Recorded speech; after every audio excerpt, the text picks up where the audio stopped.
In the rugged mining territory of the Yukon, first-year mine boss Kevin Beets faces the challenge of his career. After 5 grueling months of operation, his team has managed to extract 470 ounces of gold from the frozen ground. But with the season's end rapidly approaching and just 4 weeks remaining, Kevin knows he needs to double that amount to secure his future in the mining business. The pressure weighs heavily on Kevin's shoulders. As the son of legendary miner Tony Beets, he carries both the family name and its reputation for relentless productivity. This operation represents his first independent venture as a mine boss, and the stakes couldn't be higher. Together with his partner Faith, they've invested $2 million in startup costs. They need to extract nearly $1 million in gold just to break even on their investment. The mining season has been plagued with equipment failures and downtime, a nightmare for any operation where every hour of productivity translates directly to gold in the box. Kevin understands that only exceptional gold yields in these final weeks can salvage their season and their financial investment. To maximize their chances, Kevin has implemented a strategic division of labor. During daylight hours, his trusted foreman Brennan Rule focuses exclusively on digging out pay dirt from their claim. Recent pan samples have shown promising results, with visible gold appearing in test pans. Brennan works tirelessly to build up a substantial stockpile of pay dirt near the wash plant, ensuring the night shift can operate without interruption. As the sun begins to set over the Yukon landscape, the day crew wraps up their shift. Kevin has made a critical decision to implement 24-hour operations, a necessity if they hope to reach their ambitious 1,000-ounce goal. The night shift represents a significant portion of their production capacity, and any downtime could spell disaster for their season totals. For the night operations, Kevin relies on plant operator Hunter Canning, who has proven herself capable of handling the complex machinery that separates precious gold from worthless rock and dirt. But recognizing the immense workload, Kevin has brought in reinforcement, Rick Johnson, a seasoned miner with over 12 years of experience in the gold fields. Rick's expertise will be invaluable as they push their equipment to the limits during these crucial final weeks. As Kevin briefs the night crew, he emphasizes the importance of keeping the plant running continuously. Every minute of downtime represents lost gold, and they simply can't afford any shutdowns if they hope to reach their 1,000-ounce target. With instructions delivered, Kevin heads back to camp, knowing the operation is in capable hands, but also aware that the unforgiving Yukon terrain can present unexpected challenges at any moment. Under the glow of industrial lights, Hunter maintains a relentless pace, delivering 24 loads of pay dirt to the plant every hour. The wash plant's hungry hopper devours the material, sending it through a complex series of screens, sluices, and mats designed to capture even the smallest particles of gold. Meanwhile, Rick operates a second loader, clearing the process tailings to prevent backups that could force a shutdown. The night progresses smoothly until disaster strikes. Rick's loader becomes stuck in the soft, muddy ground, with both side wheels spinning helplessly. This presents an immediate crisis for the operation. If Hunter diverts her attention to help Rick, the plant's hopper might run dry. If that happens, the water pressure in the sluices would increase dramatically, a condition miners call whitewashing, potentially washing valuable gold right out of the system and into the tailings pile. Hunter makes a quick decision, loading the hopper with enough pay dirt to keep the plant fed for approximately 8 minutes. This gives her a narrow window to assist Rick without risking gold loss. She races over to the crew truck to retrieve a cable, knowing every second counts in this high-stakes situation. The extraction proves challenging. Hunter connects the cable between the loaders while Rick prepares to apply tension. With careful coordination, Hunter pulls Rick's machine from the mud's grip. Crisis averted, Hunter immediately returns to feeding the plant, having successfully prevented any interruption in the gold recovery process. This kind of problem-solving exemplifies the Beets family approach to mining, never letting obstacles stop production. It's a philosophy Kevin learned from his father, Tony, and one he's successfully instilled in his own crew. As the night shift continues, both operators maintain their vigilance, knowing that in these final weeks of the season, every ounce of gold matters.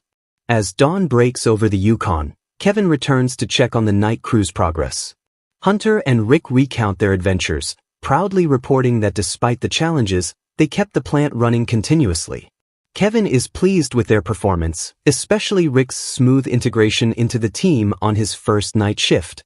However, just as the shift change approaches, another problem emerges. Oversized rocks have clogged the pre-wash system, forcing an immediate shutdown. Hunter quickly jumps into action, climbing into the machinery to clear the obstruction while Kevin waits to restart the plant. It's not an ideal end to the shift, but the team handles it efficiently, minimizing downtime.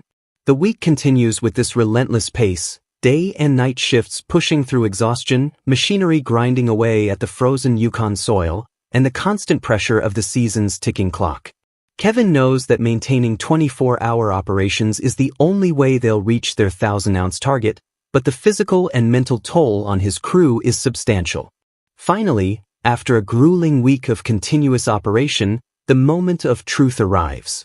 The crew gathers for the weekly cleanup, the process of collecting and weighing the gold recovered from the wash plant sluice boxes. This particular cleanup holds special significance, as it will reveal whether the extension area they've been mining is as rich as they'd hoped. Kevin and Faith watch intently as the gold is carefully separated, cleaned, and prepared for weighing. The jar, the container holding their week's gold, is filled to the brim, a promising sign that their hard work might be paying off. The atmosphere is tense with anticipation as the gold is transferred to the scale.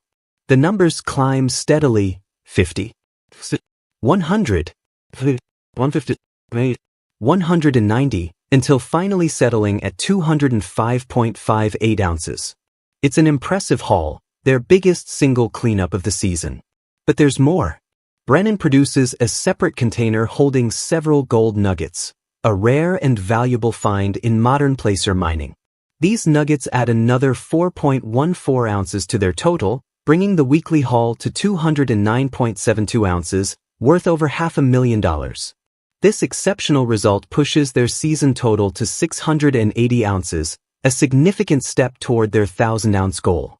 The extension area has proven its worth, yielding substantially more gold than their previous mining locations. The nuggets are a welcome bonus, not just for their gold content but as tangible symbols of the rich deposit they've discovered. The crew celebrates this milestone, but Kevin remains focused on the challenge ahead. They've made impressive progress, but they still need to find another 320 ounces in the remaining weeks to reach their target.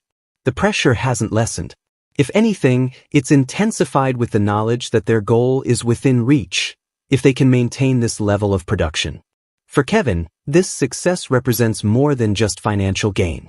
It's validation of his abilities as a mine boss, stepping out from under his father's shadow and proving he has the Beets family mining instinct.